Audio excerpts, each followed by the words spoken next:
இன்றைய நற்செய்தி நிகழ்வு நமக்கு உணர்த்துவது ஒரே ஒரு செய்தியைத்தான். மானிட மகனின் மாட்சியில் வலப்பக்கத்தில் நிற்பதற்கு பெரிய தகுதி எதுவும் தேவையில்லை. சிறிய எளிய வழிகள்தான் தேவைப்படுகிறது.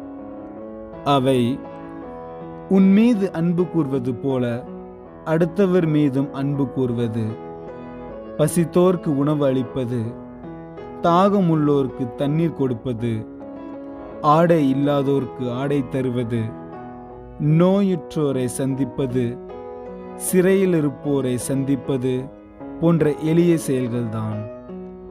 இத்தகைய மனநிலையில் வாழ்வோருக்கு மட்டுமே நிலை வாழ்வும் மானிட மகனின் அரியணையில் இடமும் கொடுக்கப்படுகிறது என்பதை உணர்ந்து நாமும் அதன்படி வாழ முயல்வோம்.